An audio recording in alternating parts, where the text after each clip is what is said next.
Adam, what's up, man? Doing? How are you? Fantastic. Just grabbing a coffee. Good to see you. Good to see you. How often are you at this coffee shop? Whenever I can be. Coffee bar is kind of a good local, meeting place for people coming from the city or in Palo Alto. It's just easy to meet in Menlo Park.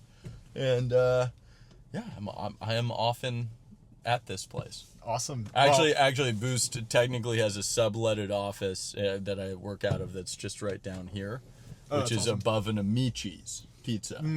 So convenient. Yeah, it says so when I'm in Menlo, but most of the time we're in San Mateo, which is where it all began. Gotcha. At Boost. So this is your neck of the woods. What do you recommend as a good nice route? Yeah. Oh my gosh. Okay, we'll go right here. Cool. We'll go through every city kind of has its landmarks. Yeah. Whether small town or otherwise. And I'll take that was a stop sign, but maybe let me put something in. Okay, type in here. I'll put type go in for it. The Dutch Goose. So we'll go down to the Goose, and then I'll find a new place to go. I am not a great driver, so in Egypt we don't really have stop signs. What? Maybe I should have told you this. Those before. red things. Those mean that I should stop. Those are stop signs. Maybe I should have told you this before we went for a drive, but that's why okay. That's why we have FSD. Yeah. Oh, this is great. Oh man, so it works out pretty well. Okay, we're gonna let FSD take over. So you are not the first Draper that I've had the pleasure to interact with. One of my first experiences with a venture firm was actually through Draper University. Amazing. And it was awesome. And then we recently hung out at the Boost VC Deep Tech Demo Day, which was an absolutely awesome event. So yeah, it's cool to see some of that lineage carry through, and also that each one of you guys is sort of innovated on venture further and further. I love the balance of taking some from tradition but also adding your own spin to things. Yeah, that's a fun way of looking at it. The way I always put it is my great grandfather was the first VC on the West Coast. My grandfather institutionalized venture capital with Sutter Hill Ventures, and then my dad took venture capital global.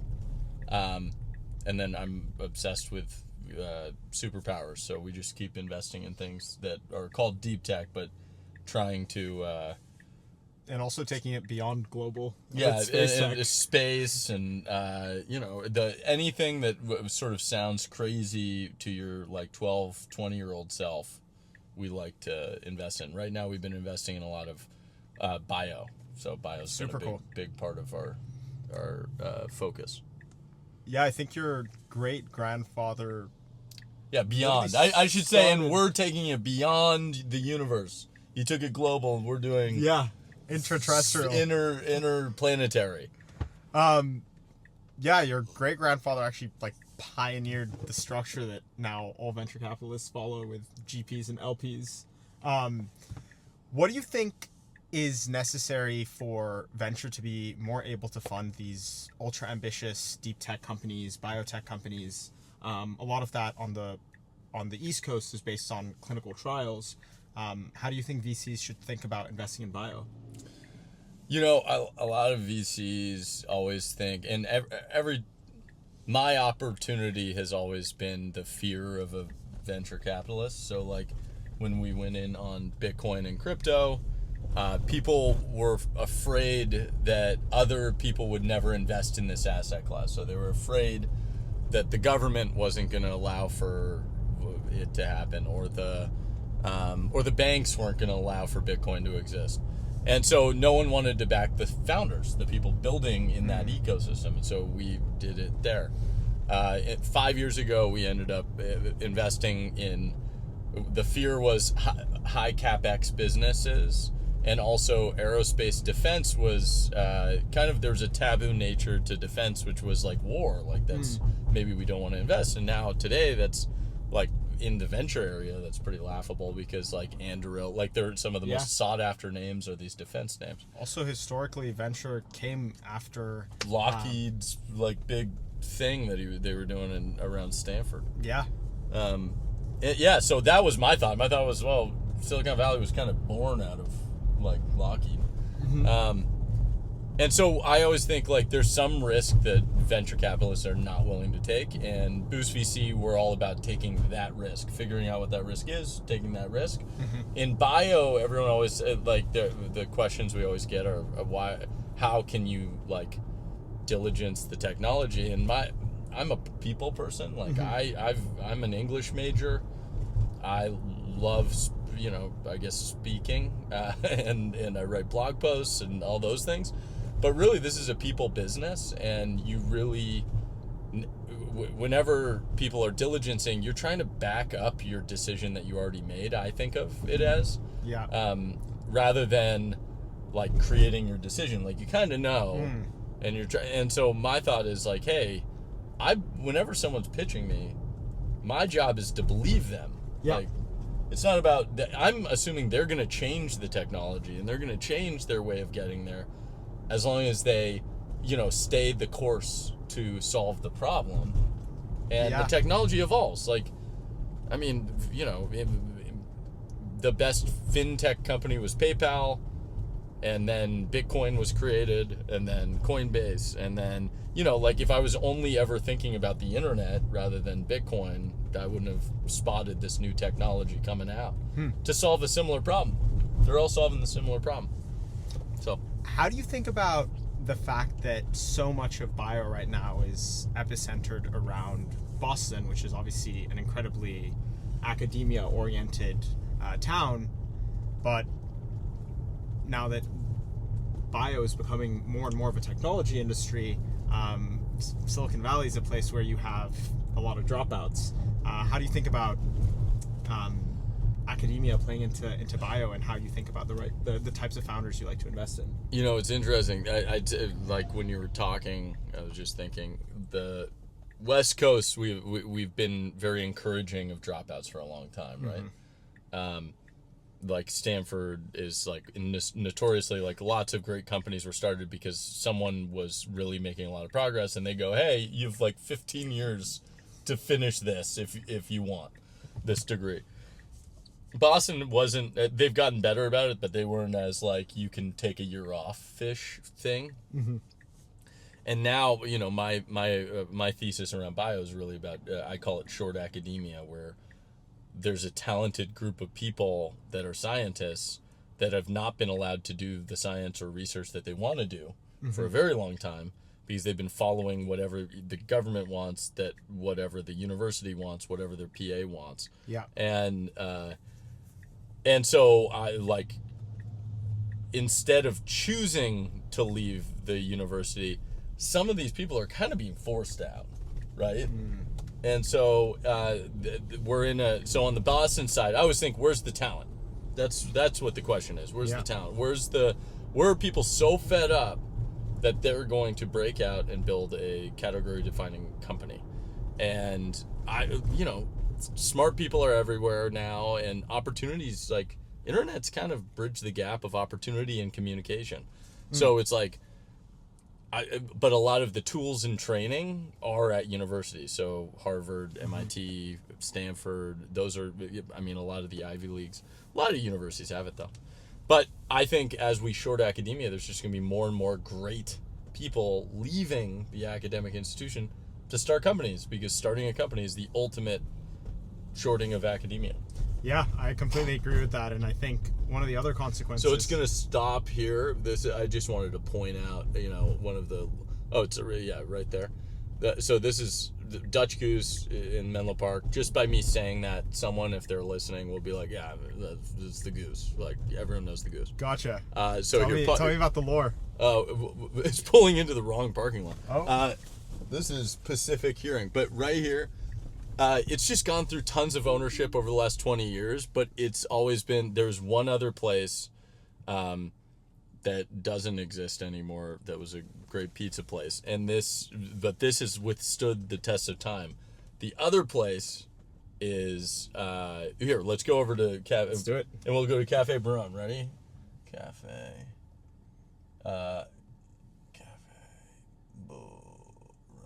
Okay, we're going back the other direction. Perfect. Are you ready? Yeah. We're letting the Tesla drive us. These quick stops, and then maybe we'll pick a longer one. Yeah. So yeah, I mean that's in the East Coast West Coast battle. I just think West Coast is more open to big ideas because For sure. we're confirmation bias, right? Like we have been right about big ideas for a long time. We've taken risks and been correct more often.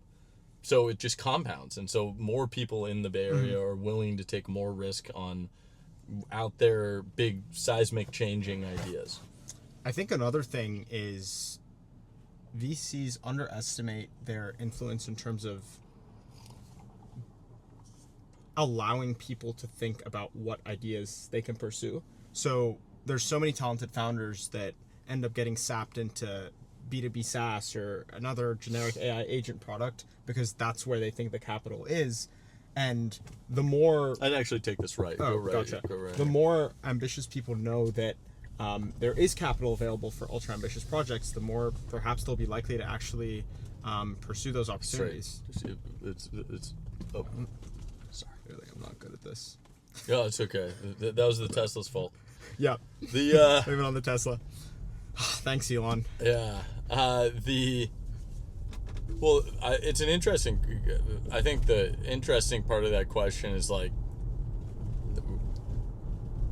it's sort of the assumption that venture capital has influence over what direction the world is going, right? Like we're like, hey, I'm interested in bio right now. Maybe someone starts a bio company because of that, right? I hope, I hope they have some semblance internally that they can make that change happen. I don't know. It's an interesting, like, people always wonder, like, what value do venture capitalists add? You always want to make sure that you are adding a good value to the world. And I hope that most of the money is going towards awesome stuff. That's sort of always my hope. I look at venture capital as a router. Like, you never want to hold on to that much cash. You kind of just want to reroute it to more awesome things. And so we are an access point to our filter of what we believe are really big thinkers and builders.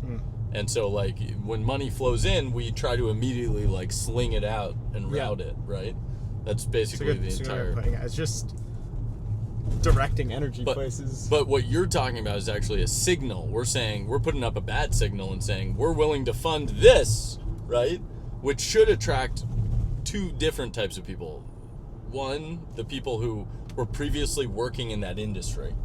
And then two, there's this group of just talented builders out there who might be looking for an idea. And, like, those people might have a good overlap. Yep.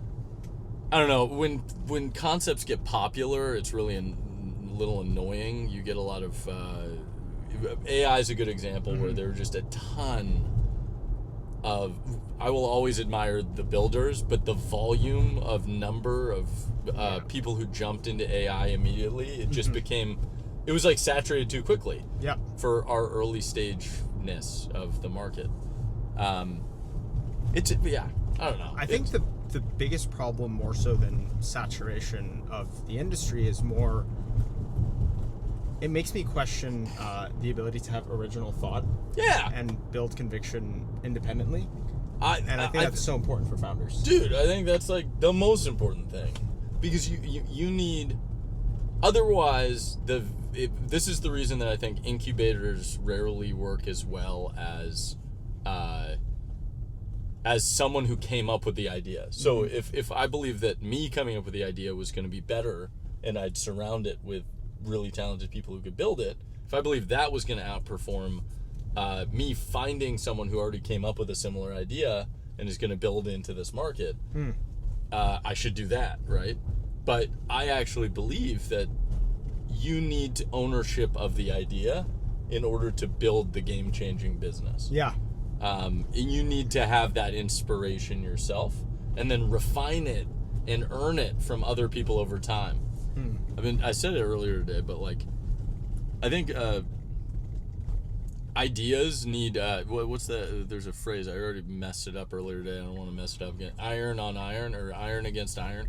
It's like you can refine iron against iron kind of thing. It's a lot like an idea. You want an idea and you want it to be refined, so you want to bring it up with every single person that you can talk to about it, so that they can be like, no, horrible idea, and then you start to be like, okay, how do I translate it to that person? How do I translate it to that person? And you just, cause it chisels you down. Where I learned the most of to translate technology to an audience was when I was really early in Bitcoin, because I had to articulate why this was a big deal to normal people who thought I was insane all the time. And then you go to you invested in Coinbase pretty early. You know, you've met with Brian Armstrong and one of the things it's pretty dope. I'm sure it was. I'm sure a lot of people would have thought that was dope. But I know that after you invested in his company, he also was like, do you want to throw an equivalent amount into Bitcoin, which you did not do. How do you feel about that decision? Well, I try not to, in this business, you're going to miss things. This was one where it's like, I had already bet on the person. I might as well bet on, like, this is one where if I was a little more open that day, I think I would have made a seismically great decision. And when I buy things, I generally hold for a while. So I would have been holding a lot of Bitcoin for a long time. The price of every Bitcoin was like $10 that day. So it would have been, first off, the real good part of the story is actually, the reason I tell this part of the story is like, hey, I invested in Brian Armstrong and he called me when the check cleared and he said, hey, thanks. Like, it was really great. Bitcoin won't do that. And that's true. But he called me. Like, most founders actually don't. We've written 550 checks, and a lot of people are thankful. I'm not saying that they're not thankful, and when we see them, like, they do say thank you. But just like saying, hey, this was an important moment is always like a really open, great thing. We're trying to do it with our LPs, the limited partners who invest in us. Like, you just need to showing appreciation. It was a very powerful thing, and I think about it every once in a while. And then I think that's a really important part of the value of VCs is really when that first check hits, and this is incredibly important for early investing. It's that first person that's like, I'm gonna back this and not just put my money on the line, because a lot of times it's not their money, but they're putting their reputation on the line, and that becomes their track record and something that they take a lot of pride in. And I think that means a lot as a founder. Yeah, here, take a left up here, and then I can explain how things have evolved a little bit. But I think that's right. We've been first check writers for like 13 years at Boost VC now. And it's just, you see the validation that you can give someone when they've been rejected so much. And then you're like, hey, I think, hey, chances are against, basically whenever a VC says yes, assume that like everything is, chances are against you. You probably won't succeed. However, I believe that you have the best shot at creating an outsized outcome, right? Like, and that's why we're going to invest. That it's like, you've earned it. Here's your shot. And that's what the deal is. It's amazing to see like what some people can do with so little. Mm-hmm. And then some people feel that they need more to do more. I keep seeing people make so much progress with so little capital that it's hard for me when people are like, no, I need, $15 million or whatever it is. I think this will increasingly be the case and bring more importance to ultra early stage investing. I'm surprised that given how long you've been at this, and obviously the firm has scaled over the years, that you've maintained the discipline to just keep investing pre-seed, sometimes seed, but you're not out here trying to do, Series A, Series B, mega rounds. Yeah, also think about, there's another fun way. This is Cafe Brown. This is where, like, everyone in Menlo Park hangs out on, like, for Saturdays, Sundays. Oh, it's quite pretty. Yeah, it's a great, like, they've set up a great shop. They're another, so, like, I just took you through basically the two landmarks of Menlo Park, and if someone else is listening who's from Menlo Park, they like, maybe there's something else that I'm missing, but that's basically it. It's not a huge town, so it is not, and it is very, very clean and quiet. Yeah, it's very quiet. It's a sleepy area. When the thing that I was thinking about when you were talking was, if you think about the success of venture capitalists, but that's driven by the success of some form of technology being commercialized to humans, like, one of the biggest huge time frames was when the internet came, and then really when the cloud happened, because then a 16-year-old could build a software business. Mm-hmm. And I think right now we're seeing this emergence of, like, 16 to 20-year-olds who are building sort of hardware-y things, who are starting to build into defense. And that's interesting. But the next world is, like, the cost of doing DNA sequencing and gene editing and, like, all this stuff is coming out so much that we're going to have just a surge in these people. There's going to be this is exciting, man, because given we've taken everything and pretty much put it into the cloud, we're kind of at this point now where you can start to build things in the real world. Here, why don't we take this ride and just, like, cruise? Gotcha. Yeah, that sounds great.